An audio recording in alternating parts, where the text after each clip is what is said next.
بسم اللہ الرحمن الرحیم نحمده ونصلی علی رسولہ الکریم اما بعد قال رسول اللہ صلی اللہ علیہ وسلم الدنیا سجن المؤمن وجنت الکافر۔ رسول اللہ صلی اللہ علیہ وسلم نے، یہ مسلم شریف کی حدیث ہے، جس میں رسول اللہ صلی اللہ علیہ وسلم نے فرمایا کہ دنیا مومن کا قید خانہ اور کافر کی جنت ہے۔ ایک اور حدیث میں فرمایا، ترمذی شریف کی حدیث ہے، الکیس من دان نفسہ وعمل لما بعد الموت،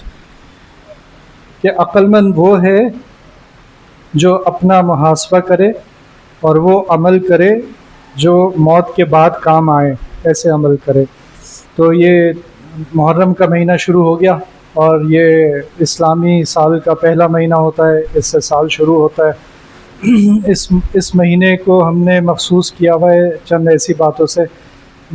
جن سے اسلام نے اس کو مخصوص نہیں کیا، اور وہ کچھ حادثات ہیں جیسے حضرت حسین رضی اللہ عنہ کی شہادت ہے۔ تو جیسے یہ مہینہ آتا ہے تو ہم سمجھتے ہیں کہ اب یہ مہینہ، اس کی مناسبت اسی حادثے سے ہے، حالانکہ اسی مہینے کی پہلی تاریخ کو ان صحابی کا انتقال ہوا تھا جن کے بارے میں رسول اللہ صلی اللہ علیہ وسلم نے فرمایا کہ میرے بعد اگر کوئی نبی ہوتا تو عمر ہوتا، اور یہ بھی فرمایا ہے کہ جہاں سے عمر گزرتے ہیں جس راستے سے، اس راستے سے شیطان نہیں گزرتا۔ تو خلیفۃ المسلمین بے دردی سے ان کو شہید کیا گیا تھا، یہ بھی پہلی محرم کو ہوا تھا، اس کے بعد وہ واقعات ہوئے۔ لیکن نہ تو حضرت عمر کے واقعے سے اس مہینے کا تعلق ہے، اس مہینے کی عزت، اس مہینے کی حرمت پہلے سے ہے، یعنی حضرت موسیٰ علیہ السلام کے دور میں بھی ان کے ماننے والے جو تھے وہ اس مہینے کی حرمت کو سمجھتے تھے اور 10 تاریخ کا روزہ رکھا کرتے تھے۔ تو وہ تو بہت اس مہینے کی عزت اور حرمت تو بہت پہلے سے چلی آ رہی تھی۔ لیکن جب نیا سال شروع ہوتا ہے تو جو شمسی سال کو ماننے والے ہیں وہ نئے سال کی خوشیاں مناتے ہیں، ان میں سے بہت سے لوگ، پوری دنیا میں خوشیاں منائی جاتی ہیں اور آتش بازی ہوتی ہے۔ کچھ لوگ کہتے ہیں اس سال میں یہ کام کروں گا، اس سال میں اپنی صحت کی طرف توجہ دوں گا، میرے یہ پلانز ہیں۔ لیکن مسلمان کی حیثیت سے اگر ان احادیث کو سامنے رکھا جائے، جس میں پہلی حدیث یہ تھی کہ الدنیا سجن المومن، کہ دنیا مومن کا قید خانہ ہے اور کافر کی جنت ہے، تو اگر تم قید خانے میں رہ رہے ہیں تو اس میں خوشی منانے کا تو کوئی خاص طور پہ اس صورت میں جب ہمارا پچھلا سال اچھا نہ گزرا ہو، اور ہمارے پچھلے سال کے اگر ہم اعمال کا جائزہ لیں تو کچھ بھی ایسا نہ ہو کہ ہم اللہ تعالیٰ کو دکھانے کے قابل اسے سمجھیں۔ اور ایک شخص کی مثال اگر لے لی جائے جو ہمیں آسانی سے سمجھ آئے گی، کہ پاکستان سے بہت سے لوگ باہر جاتے ہیں کمانے کے لیے، اپنا اچھا مستقبل بنانے کے لیے، مڈل ایسٹ بھی جاتے ہیں، کینیڈا وغیرہ مختلف ملکوں میں جاتے ہیں، تو وہاں کچھ اکثر لوگ ایسے ہوتے ہیں جو بچا کے رکھتے ہیں، پیسہ پاکستان بھیجتے رہتے ہیں، اور ان کے ذہن میں یہ بات ہوتی ہے کہ ہمیں واپس جانا ہے، ایک نہ ایک دن ہماری نوکری یہاں ختم ہو جائے گی اور ہمیں واپس جانا ہے۔ تو جہاں واپس جانا ہے وہاں کی تیاری کرنی ہے، وہاں گھر بنانا ہے، تو خوب محنت بھی کرتے ہیں، خوب پیسہ بچاتے بھی ہیں، اور پاکستان بھیج کے ایک دن آتا ہے وہ اپنے گھر واپس آ جاتے ہیں، اپنے وطن واپس آ جاتے ہیں، اور یہاں اگر ان کا گھر تیار ہوتا ہے اور اتنی دولت جمع ہو گئی ہوتی ہے کہ اب وہ باقی زندگی آرام سے گزار سکیں تو وہ بہت پرسکون ہوتے ہیں اور خوش ہوتے ہیں۔ لیکن اگر ایسا ہوا کہ اس نے وہاں اپنی زندگی عیاشیوں میں گزاری اور جتنا پیسہ آتا رہا اس کو ضائع کرتا رہا، اور کچھ بھی پاکستان کے لیے اس نے بچا کے نہیں رکھا، تو اب ایک دن اس کی نوکری ختم ہو گئی، اچانک سے اسے بتا دیا گیا کہ کل سے آپ نہیں آئیے گا، اب وہ واپس پاکستان جانا ہے اسے، اور اس کے پاس کچھ بھی نہیں ہے پاکستان میں، نہ کوئی مال ہے، نہ اس نے کوئی گھر بنایا ہے، تو ہمیں بھی واپس جانا ہے۔ ہم آئے تھے کہاں سے؟ جنت سے آئے تھے، تو ہمیں جانا بھی جنت ہی ہے، ہم میں سے کوئی بھی یہ نہیں چاہتا کہ دوزخ جائے، لیکن اس جنت کی تیاری اگر ہم نے اس شخص کی طرح کی ہے جس نے اپنے سارا مال لٹا دیا عیاشیوں میں، گناہوں میں،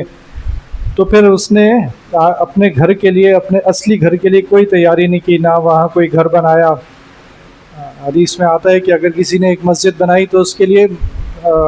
جنت میں ایک گھر تیار ہو گیا۔ اسی طرح بہت سے اعمال ہیں جن کے ذریعے جنت میں انسان کے لیے محلات بھی تیار ہو جاتے ہیں اور باغات بھی تیار ہو جاتے ہیں۔ تو یہ دنیا جو تھی،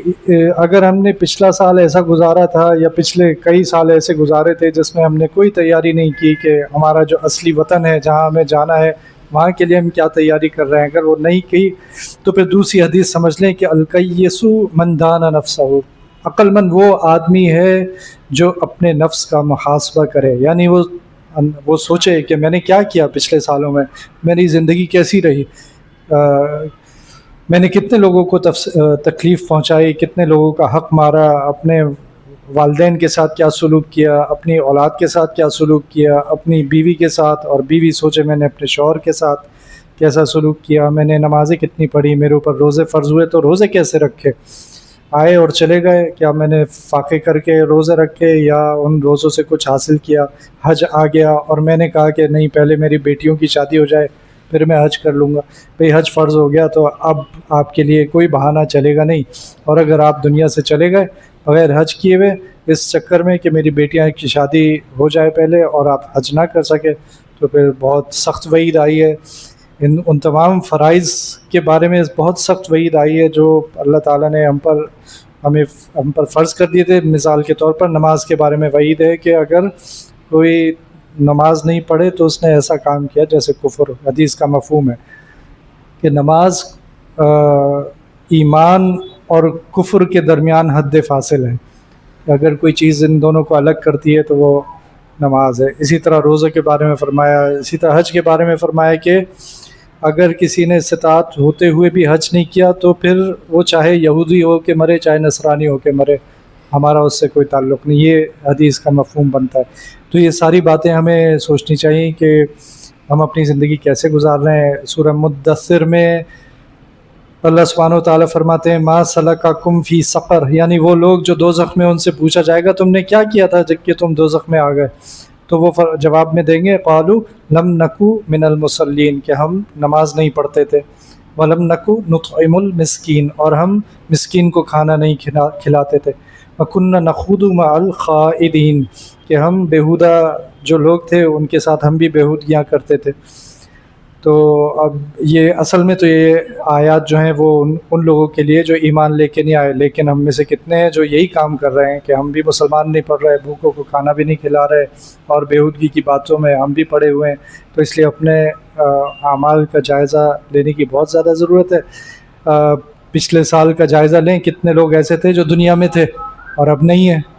اور ایک دن ہمارے اوپر بھی یہی آنا ہے کہ ہم بھی اس دنیا میں نہیں ہوں گے اور لوگ ہمیں بھول جائیں گے ایک دن۔ تو اس کے لیے ضروری ہے کہ ان باتوں کو، ایک حدیث میں آتا ہے کہ موت کو کثرت سے یاد کیا کرو، کیوں آگے یہ بھی جواب دے دیا کہ تمام لذات کو ختم کر دینے والی چیز موت ہے۔ تو اس دنیا میں جب ہم لذتوں میں کھو جاتے ہیں تو پھر موت کو بھول جاتے ہیں، اور اگر ہم موت کو یاد رکھیں گے تو یہ لذتیں جو فانی ہیں اور جو ہمیں جنت سے دور کرنے والی ہیں ان کا ہمیں احساس ہوگا کہ یہ لذت ہمارے لیے اتنی اہم نہیں ہونی چاہیے جتنی آخرت کی لذتیں، جنت کی لذتیں ہمارے لیے اہم ہونی چاہیے۔ اور پھر ہم میں سے جو لوگ کچھ تو جوان ہیں اور کچھ عمر کے ذرا آگے کے حصے میں پہنچ گئے تو ہمیں اپنی شکل بھی دیکھنی چاہیے آئینے میں کہ ہمارے چہرے پہ کتنی جھریاں پڑ گئیں، ہمارے بال کتنے سفید ہو گئے، ہمارے جسم میں اب کتنی طاقت ہے، ہمارے کون کون سے جسم کے حصوں میں تکلیف ہوتی ہے، ہمارے دانت کیا پہلے جیسے رہ گئے، ہماری بینائی کیا پہلے جیسی ہے۔ یہ سب چیزیں اصل میں تو اللہ سبحانہ و تعالیٰ رحمان ہیں، اپنے رحمان ہونے کی صفت کا مظاہرہ اس طرح کرتے ہیں کہ ہمیں احساس ہونا شروع ہو جائے کہ میرے جانے کا وقت قریب آ رہا ہے، میری یہ جو جسم میں جو تبدیلیاں آ رہی ہیں اور میں اپنے آپ کو آئینے میں دیکھتا ہوں تو ایک تو میری جوانی تھی اور ایک یہ وقت ہے کہ اب میں اپنا چہرہ دیکھتا ہوں تو مجھے وہ جوانی بھی نظر نہیں آتی، اور ہر سال جو ہے اپنے چہرے کی حالت بدلتی بھی نظر آتی ہے۔ اس کا مطلب ہے کہ میرا وقت ختم ہو رہا ہے۔ جب نیا سال محرم کا شروع ہو گیا، محرم کے ساتھ ہی نیا سال شروع ہو گیا، اس کا مطلب ہے دنیا کا ایک سال کم ہو گیا۔ یعنی ہمیں تو نہیں پتہ، اللہ تعالیٰ علم الغیب تو اللہ تعالیٰ کے پاس ہے کہ دنیا کتنے سال کے لیے رہے گی، ہو سکتا ہے 2050 میں ختم ہو جائے، ہو سکتا ہے 3000 میں ختم ہو، یہ اللہ بہتر جانتے ہیں۔ لیکن یہ ہم جانتے ہیں کہ جب یہ پچھلا سال ختم ہو گیا اس کا مطلب ہے ایک سال دنیا کا ختم ہو گیا۔ دنیا کا ایک سال تو ختم ہو ہی گیا لیکن میرا بھی ایک سال ختم ہو گیا، اگر میں میری زندگی کے بارے میں بھی اللہ ہی بہتر جانتے ہیں کہ 70 سال ہے یا 50 سال ہے یا 25 سال ہے، یہ سب اللہ تعالیٰ کو پتہ ہے. وہ جتنی بھی ہے اس میں سے 1 سال کم ہو گیا. تو یہ جو لوگ سالگرہ مناتے ہیں اور خوشیاں مناتے ہیں، اصل میں تو یہ افسوس کا دن ہے کہ میں نے کیسی زندگی گزاری ہے اور اس میں سے ایک ایک کر کے سال کم ہوتے جا رہے ہیں. یہ ایسے ہی ہے جو برف کی مثال جیسے ہے نا، کہ کوئی جو برف کا کاروبار کرتا ہے اس کی پوری کوشش ہوتی ہے برف کسی طرح پگھلے نہیں، اور اگر اس کی برف پگھلے جا رہی ہے تو اس کا مطلب ہے اس کی زندگی، یعنی برف کی زندگی اور اس کا کاروبار جو ہے اس میں نقصان ہوتا جا رہا ہے. تو ہمیں اپنے بارے میں سوچنا چاہیے کہ ہماری زندگی کیسے گزر رہی ہے. کل ہم بچے تھے، آج ہمارے بچے ہیں، اور ہمارے بچوں کے بھی بچے ہو جائیں گے. اور یہ ساری نشانیاں حدیث میں بتائی گئی ہیں کہ اگر کسی کو اپنی موت کے بارے میں احساس ہونا چاہیے تو کن باتوں سے احساس ہونا چاہیے؟ جب اس کے بال سفید ہونے شروع ہو جائیں، جب اس کو اس کے نواسے یا پوتے وغیرہ ہو جائیں، اور اسی طرح اور باتیں بھی تھیں، 3-4 باتیں بتائی تھیں. تو یہ بات ہمیں یاد رکھنی چاہیے. محرم اور ویسے بھی ہر وقت ہمیں اس بات کا احساس رہنا چاہیے کہ میری زندگی کیسی گزر رہی ہے اور آئندہ کے لیے میں تیاری کروں. اللہ تعالیٰ ہم سب کو عمل کی توفیق عطا فرمائے. ربنا تقبل منا انك انت السميع العليم وتب علينا انك انت التواب الرحیم. الہ العالمین اطاعت کی خوب توفیق عطا فرمائیے، گناہ اور برائی سے بچائیے، ہر قدم پر نبی کریم صلی اللہ علیہ وسلم کی پیروی کی توفیق عطا فرمائیے، ضالین اور مغضوبین کی پیروی سے بچائیے. یا اللہ آپ ہمارے ہو جائیے، ہمیں اپنا بنا لیجیے. یا اللہ ہمیں ویسا بنا دیجیے جیسا آپ ہمیں دیکھنا چاہتے ہیں. یا اللہ فلسطین کو آزاد کر دیجیے. یا اللہ فلسطین کو آزاد کر دیجیے، اسرائیل کو تباہ و برباد کر دیجیے. اللہم انا نجعلک فی نحورہم ونعوذ بک من شرورہم. وصلی اللہ تعالی علی خیر خلقہ محمد وعلی آلہ واصحابہ اجمعین. آمین برحمتک یا ارحم الراحمین.